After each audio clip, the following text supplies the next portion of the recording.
Hello and welcome to another video on the topic of statistics at just an introduction level.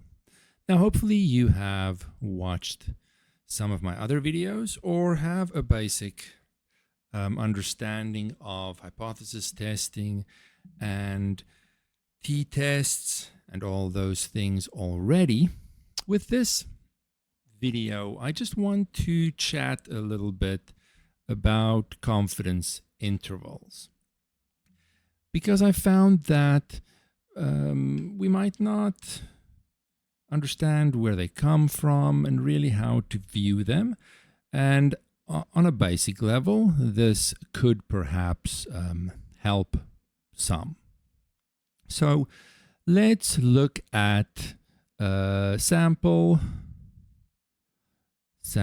here. Let's make it 10. I'm just going to make up some numbers, right?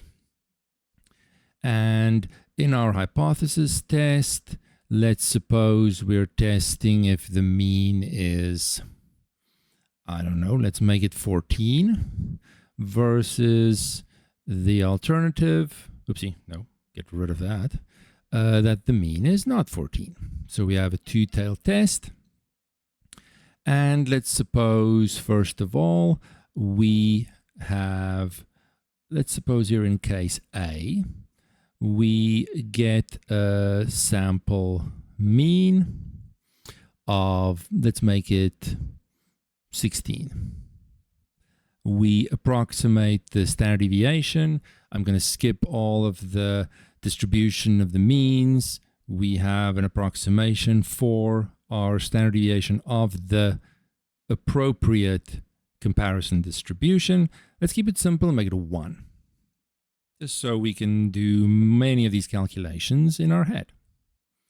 So let's visualize the distribution. And let's do it over here. Distribution. Here is my attempt at some sort of bell curve. That's not bad, actually. So what is the logic mainly around the hypothesis testing procedure? Well, first of all, here we assume that our null hypothesis is true and the distribution is centered here at 14. Then we have a two-tailed test. We're going to pick an alpha, let's say 5%, sort of a classic, and we're going to split this up into two pieces, of course. We have 2.5% on either side, 2.5% on either side, and so we need our t cutoff score that we can look up in a table fairly easily. What did I say? Sample size of 10. So degrees of freedom is 9. We have a two-tailed test. Follow the 9. 2.262. 2.262 positive and negative, of course. Oopsie. 2.262. Those are our cutoff scores, positive and negative. And then we will calculate our observed t-score as our sample mean minus the null hypothesis mean over the standard deviation of the appropriate comparison distribution. Okay, so we're skipping some stuff here because our main focus, I want it to be on confidence intervals, but confidence intervals are very closely connected to the hypothesis testing reasoning. So I do want to see them both sort of together. Now we have a very simple calculation that I set up on purpose. And so we get an observed score of 2.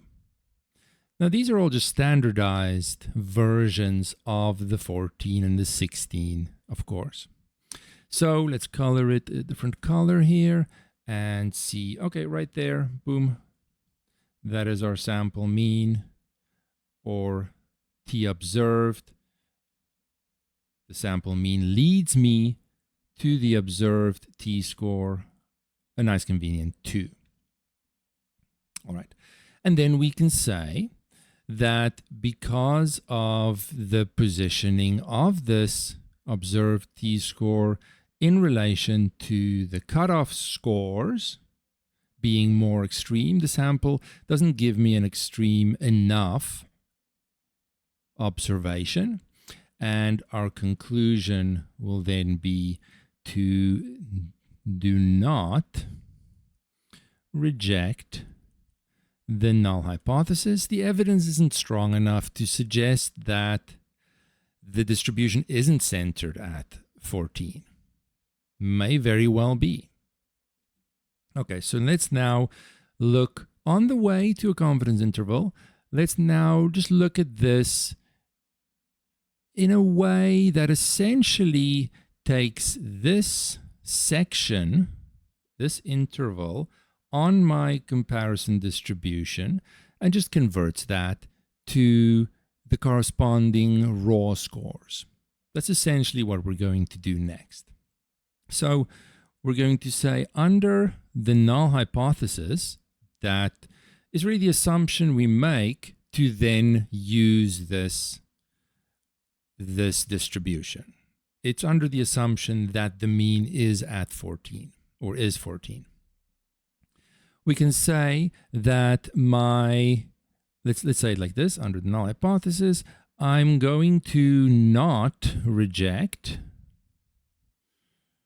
if my observed t-score sits between, whether we make that an equal or not, it's debatable, doesn't really matter for this discussion, sits between the negative t cutoff score and the positive t cutoff score that I'll just write like that.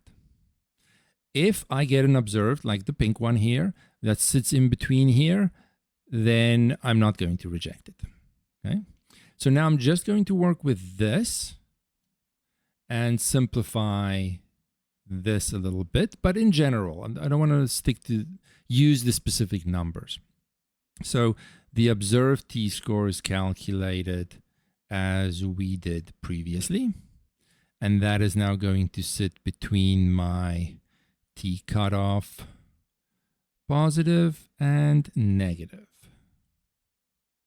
like so.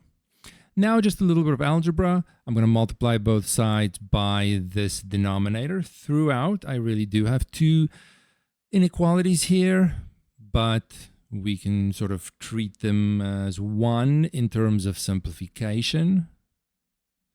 And so I'll multiply throughout by this. So I'll get negative, let's say t, I'm just going to write t cutoff like that, times standard deviation, less than the numerator I still have left, t cutoff times standard deviation. Then I'm going to add both sides. I'm going to add the mu, the hypothesized, not population mean, distribution mean, through everywhere, and then I'll get mu plus the t cutoff score times standard deviation less than sample mean less than mu. I write the mu first, it just looks a little nicer. T cutoff times standard deviation. So these are all the same. These are all equivalent statements, equivalent inequalities. So what does that say? Let me zoom out a touch. We can see the picture as well. That's maybe too much zooming. An appropriate amount of zooming. Yes, maybe. So now, under the null hypothesis, 95% of the sample means I can get will fall between these two values. And these correspond to the left side of this interval I highlighted here and the right side of this interval I highlighted here. We've simply just converted the standardized scores or values to the raw scores in the unit of the original variable. So we haven't really done anything. But based on the familiar picture, simply a conversion, let's actually do it to see. We have a mean of 14 under the null hypothesis. So this will be 14 plus 2.262 times, I think I said 1 for simplicity. The left side, 14 plus 2.262 times 1. Just so everyone is completely convinced, we'll use a little calculator. We have 14, oh, both plus? No. I missed my plus. My minus accidentally turned into a plus here. That is not right at all. It was a minus there. Minus. Sorry for the confusion there. Let us see. 14. I know I can do it in my head, but, you know, for dramatic effect.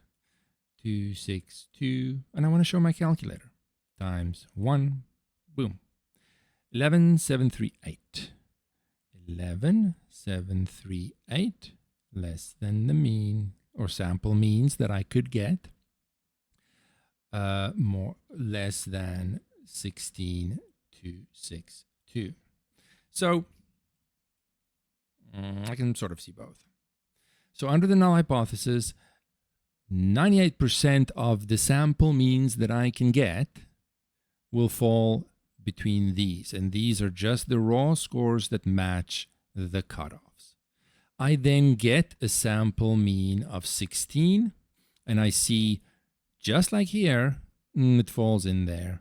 And so the hypothesis testing logic or reasoning is then to say, these two are the same, right? This interval on a standardized scale, this interval on the raw score scale, this is the exact same. But I want to get used to this rewriting to see how these are the same. And because my observed sample mean falls in this interval, I'm going to make the same conclusion. It is the hypothesis testing logic still to say that, well, I got something that sort of fits with this assumption.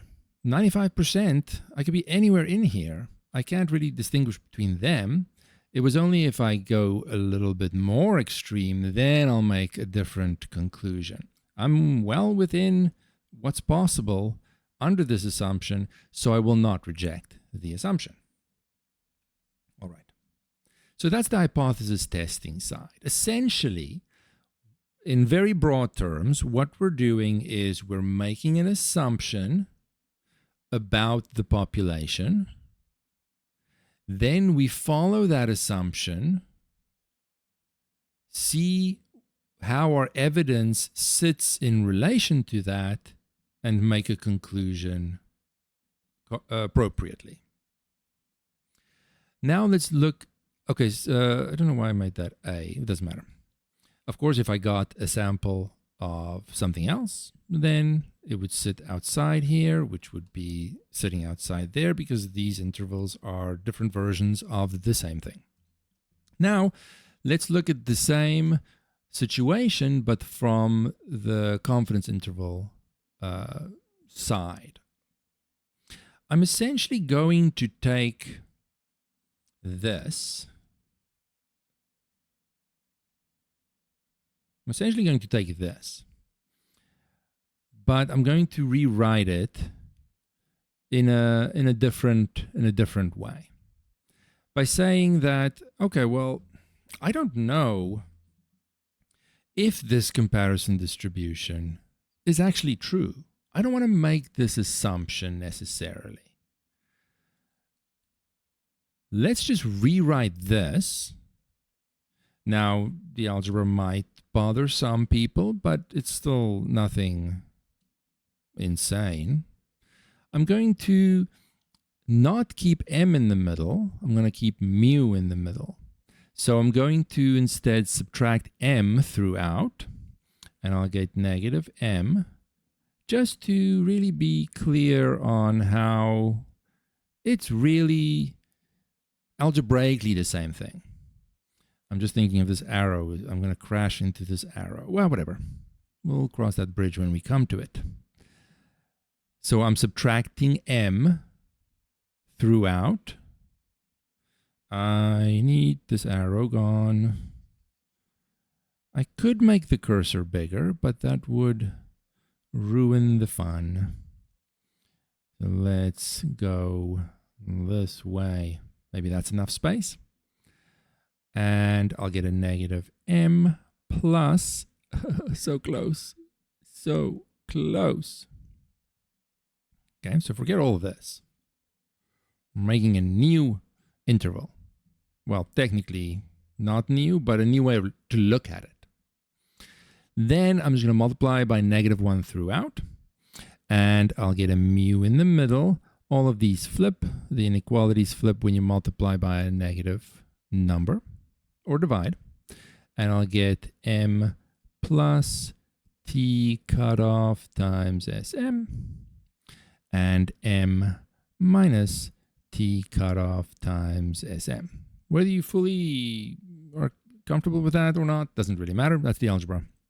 And that is just what it is. So don't worry too much about this. What I'm now building is an interval around my sample mean. It's a little backwards, I suppose. This will be the lower one. You could flip it. The lower one will be on the left. You could flip it like that. Cutoff times Sm. But instead of making the assumption and essentially just converting the comparison distribution, we can say that, or we can interpret this as, I don't know where the true mean is. The best guess that we have is to center our distribution and to take the mean as the sample mean that we got. It's arguably a better guess. Then, based on that, 95% of, let's say here, let me just write something down, using m as our best guess for the center of the true distribution, 95% of sample means that we can get should arguably fall in this interval. With repeated sampling, we should get 95% of those samples in this interval. Let's actually calculate this interval. We had a sample mean of 16, right? 16 minus 2 points, no. What was it? Was it 626, 262, 262? Okay.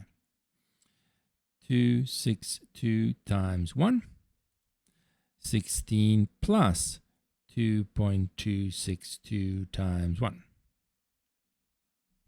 One more. Let's, for dramatic effect, use the calculator again. I so rarely use this application. I want to use it. 16 minus 2.262 times 1. 13. Oh no, it's gone. 738. 738.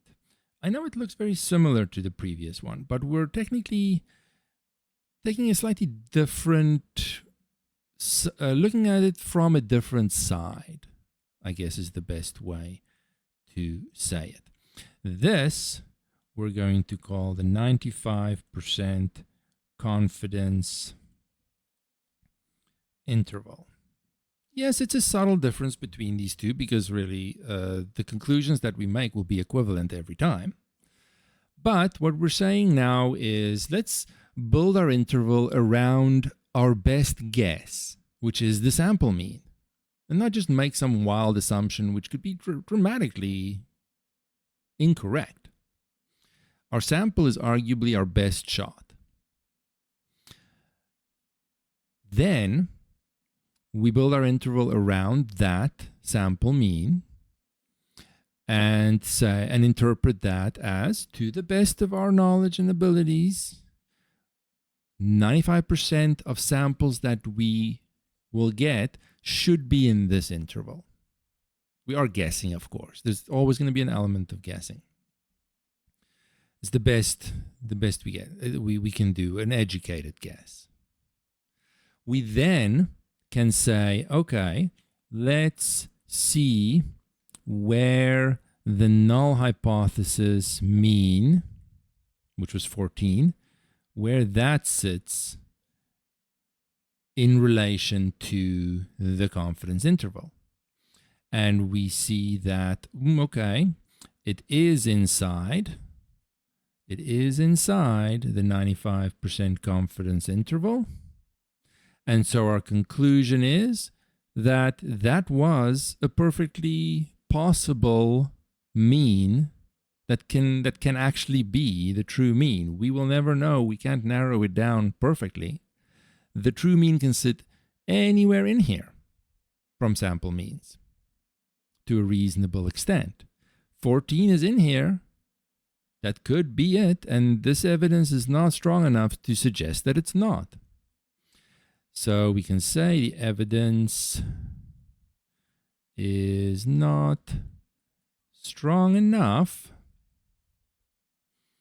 to, let's say, reject this proposed true mean. And these conclusions will always match. The null hypothesis comes from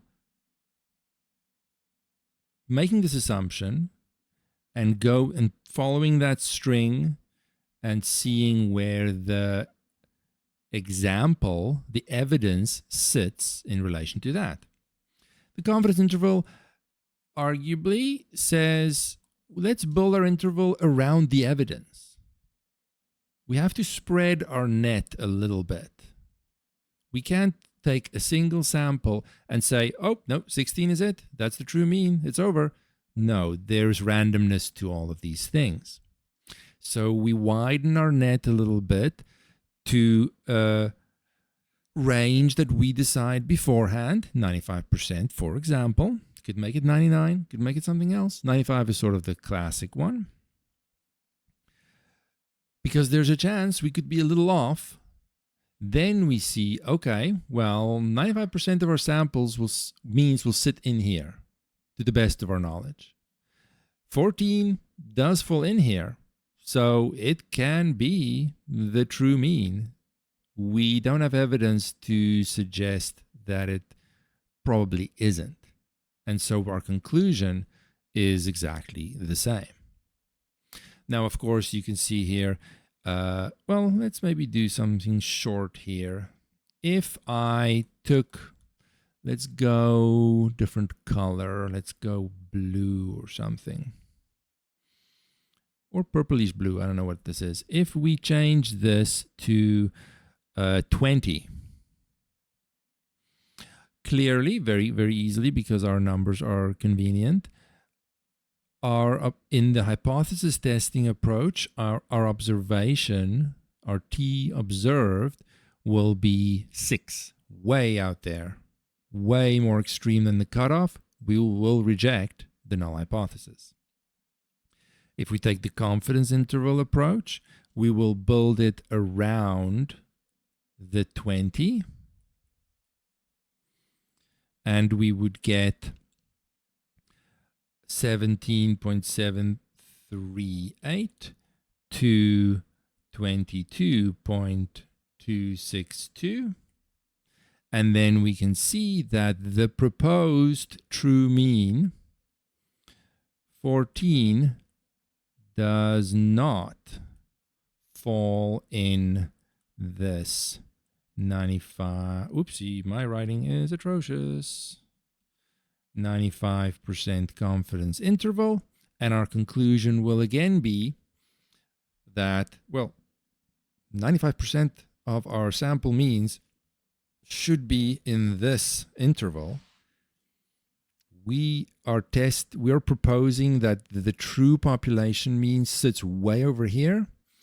The evidence does not support that. In fact, the evidence suggests that this proposed 14 is very likely to not be the true mean. We don't ever know what it is, but it's probably not 14. There's always a chance we could be wrong, but we're just trying to sort of hedge our bets and limit the chances of that conclusion being incorrect. So from the two-tailed test side, we hopefully now get a better idea of how the hypothesis testing argument roughly goes, confidence interval argument, how they are slightly different views to get to the same eventual conclusion.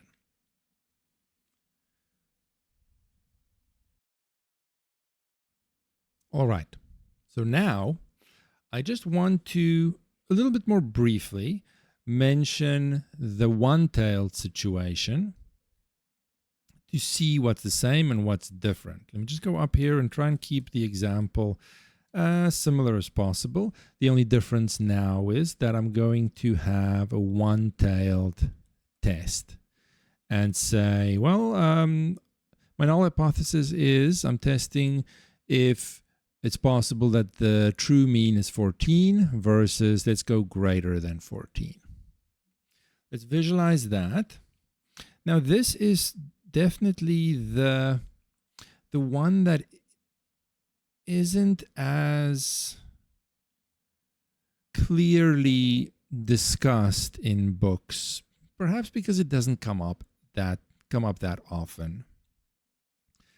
But it is worth noticing the little differences, a lot of similarities, but there are some differences, especially in the confidence interval. So we are going to, I just want to follow this as closely as possible here, make the same M16. Standard deviation of our comparison distribution is a 1. What else did we do? Not much. Now we will have our cutoff a little bit different so that all of this is 5%. What's our cutoff now? One-tailed, follow the 9, 5%, 1.833. So our T cutoff, 1.833. So in order to understand where the confidence interval, the confidence interval is going to look the way it does, I kind of have to do the whole thing again. If it bores you, well, that's completely up to you. I find it interesting. You can skip ahead. You can do whatever you want. But I want to be fairly thorough, at least in this one video, and not take unnecessary shortcuts. So first of all, the hypothesis testing approach is then going to calculate the same observed score, 16 minus 14 over 1, a 2. Let's make it, I'll go with blue, why not? Let's put it over there. Boop. And our observed t-score is 2, more extreme than the cutoff, and our conclusion will be to reject the null hypothesis. Reject the null hypothesis. Based on this, with 5% as our alpha, our probability of a type 1 error, or 95% confidence, it does seem that the the true mean sits higher than 14. Just like you have done many examples like this by now. So now let's a little faster, but still do the same thing, because I want to not just slap the confidence interval formula on the screen. Any book can do that. Anyone can do that. Where does it come from? Why? How is it still the same? I want to see. So I'm going to take a very similar approach in that under the null hypothesis, I'm going to not reject the null hypothesis if my, thinking of my spacing, I'll put it over here. My t observed, actually no, I have only one side now, right? I don't have to balance this anymore. Let's go in here. T observed is necessarily greater, not reject, less than or equal, whatever, than the t cutoff. T observed has a formula m minus mu over Sm. T cutoff, I can put it in. I'll do that later though. We're still just rewriting this, essentially this range, for lack of using a better word, I can use a better word, this interval all the way.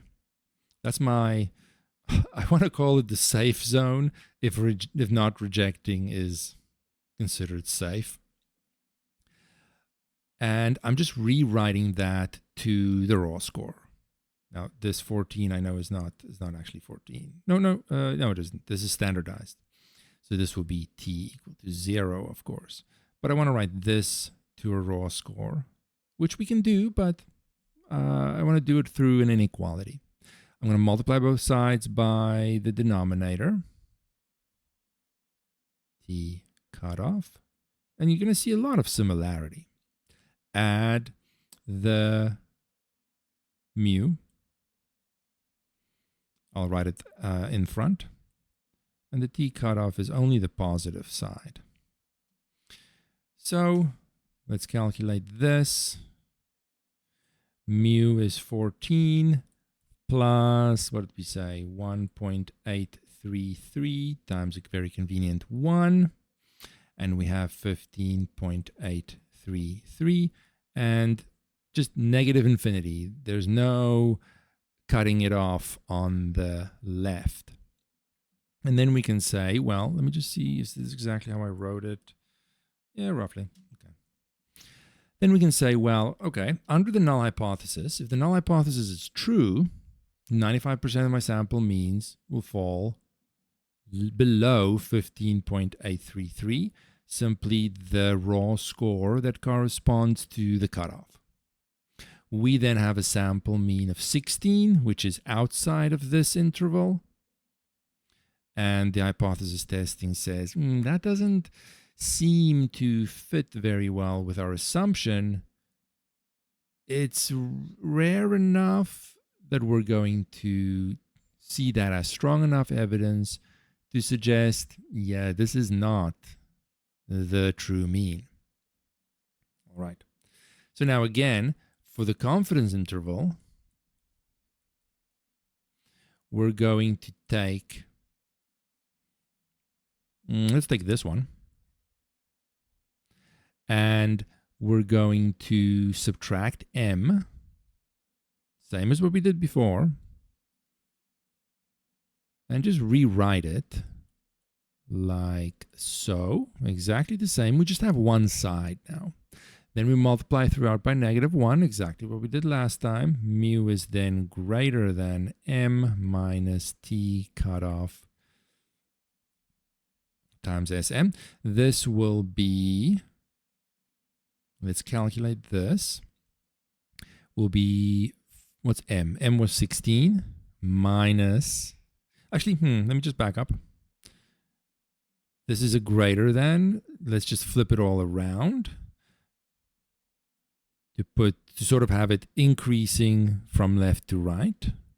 just like everything else that came before it.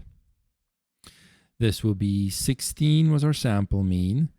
1.833 was our critical t-score, cutoff score, and 1 was the convenient standard deviation. And so that's for dramatic effect. I like to be dramatic here. Why not? 16 minus 1.833. And it also, using the calculator, slows us down a little bit and gives everyone a chance to just keep up with what we're doing. I forgot what the numbers were. 167.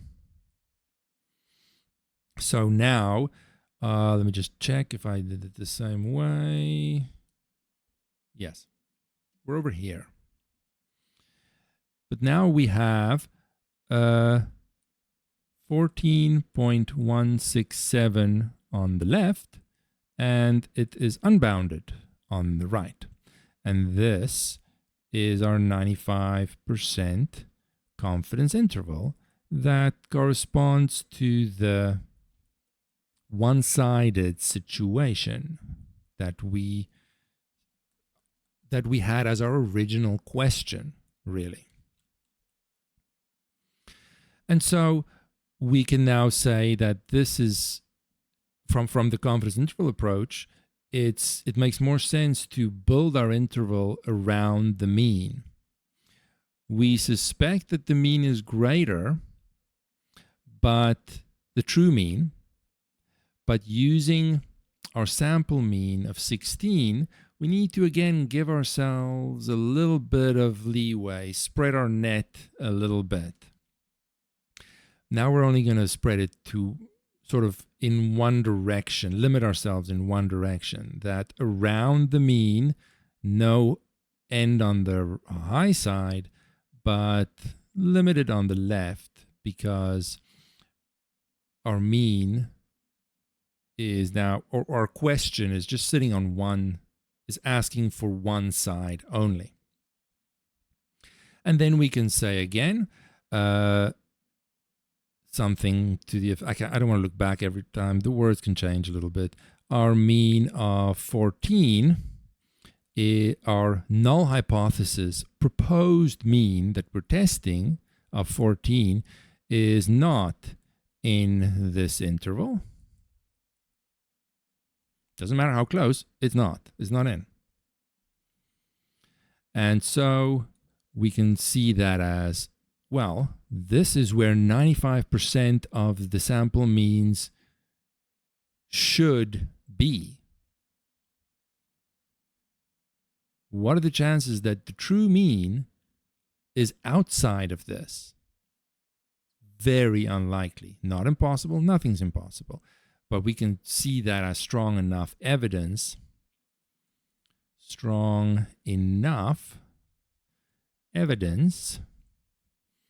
to conclude that the true mean is in fact greater than, whoopsie, that's an ugly n, greater than 14. We don't know where.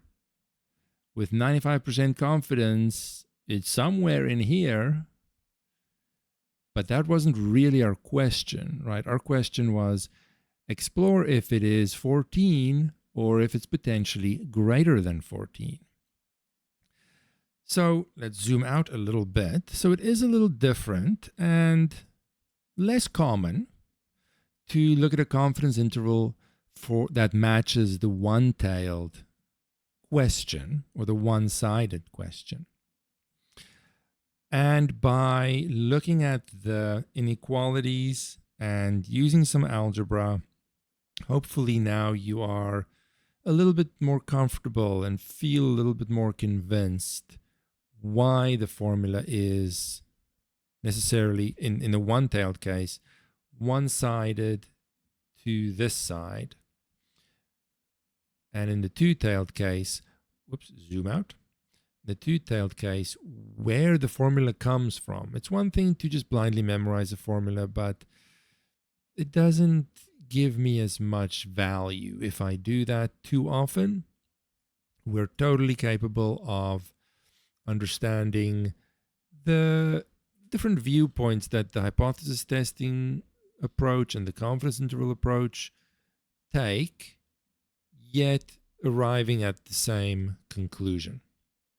All right, that was long enough, I think, but hopefully that helped some of you, and hopefully it clarified some issues regarding confidence intervals. Until next time.